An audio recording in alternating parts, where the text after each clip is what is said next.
नमस्कार दोस्तों, आइए यूपीएससी जीएस पेपर मेंस 2 में जो पॉलिटी का प्रश्न आता है उसका आंसर लिखने का प्रयास करते हैं। हमारा प्रश्न दिया है, भारत की संघीय संरचना में राज्यसभा की भूमिका का मूल्यांकन कीजिए। क्या यह राज्यों के हितों का पर्याप्त प्रतिनिधित्व करती है? इसके बारे में हमको लिखना है, 150 वर्ड में लिखना है। और जितने भी लोगों का यूपीएससी 2026 के प्रीलिम्स के एग्ज़ाम में 40+ हो रहा है, वो मेंस की तैयारी कर सकते हैं। अब प्रीलिम्स का रिजल्ट भी आ गया, आप वहाँ भी देख सकते हैं आपका सिलेक्शन हुआ है या नहीं।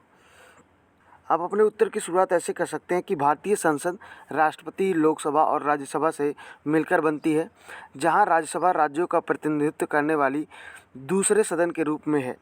अब हम राज्यसभा की भूमिका के बारे में लिखेंगे क्योंकि प्रश्न में यही पूछा था।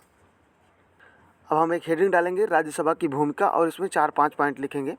पॉइंट नंबर 1, संघवाद का परिचय, जो निर्णयों में राज्य का पक्ष रखता है।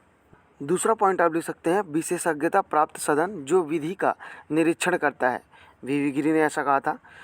तीसरा पॉइंट आप लिख सकते हैं, निम्न सदन पर नियंत्रण रखने वाला संगठन। चौथा पॉइंट आप लिख सकते हैं, विशिष्ट शक्तियों से युक्त, अनुच्छेद 249 आपको पता होगा, इसमें राज्य विषय पर संसद कानून बनाने का अनुमोदन करता है। और 312 नई अखिल भारतीय सेवाओं का सृजन करने के लिए इसका इस्तेमाल किया जाता है राज्यसभा में। ठीक है। राष्ट्रपति की पदनियुक्ति का भी प्रावधान इसमें अहम हो जाता है, राज्यसभा की भूमिका। अब राज्यसभा की इतनी अच्छी सारी चीज़ें हैं तो इसमें कुछ कमियां भी होंगी। देखिए, राज्य के पर्याप्त प्रतिनिधित्व की सीमाएं क्या हैं। पॉइंट नंबर 1 आप लिख सकते हैं, असमान प्रतिनिधित्व। कुछ राज्यों का अधिक प्रतिनिधित्व होता है इसमें। ठीक है, सीनेट की तरह यह नहीं है, जैसे अमेरिका में सीनेट है वैसे भारत में नहीं होता है। संख्या के आधार पर लोग चुन के जाते हैं, जैसे उत्तर प्रदेश से ज़्यादा राज्यसभा के सांसद चुन के जाते हैं। ठीक है।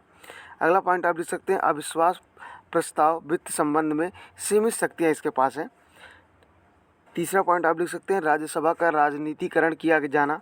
चौथा पॉइंट लिख सकते हैं, संसदीय समितियों को विधेयक कम भेजना। ठीक है, जो संसदीय समितियां बनती हैं उनको विधेयक कम भेजते हैं परीक्षण के लिए, उसके देखते हैं कितना वेलफेयर है या नहीं है, वैसे ही पास करा दिया जाता है। तो ये सब कमियां हैं। अगला पॉइंट आप लिख सकते हैं, अनुच्छेद 106, जिसमें संयुक्त बैठक में लोकसभा का प्रतिनिधित्व होता है। क्योंकि लोकसभा में सीटें अधिक हैं तो उनका प्रतिनिधित्व ज़्यादा माना जाता है, राज्यसभा में सीटें कम हैं। ठीक है। अब आगे की राह में आप 2-4 पॉइंट लिख सकते हैं कि सेकंड RAC अनुसार राज्यसभा चुनाव में निवास सीमा का प्रावधान किया जाना चाहिए। अगला, समान प्रतिनिधित्व की व्यवस्था करनी चाहिए। ठीक है।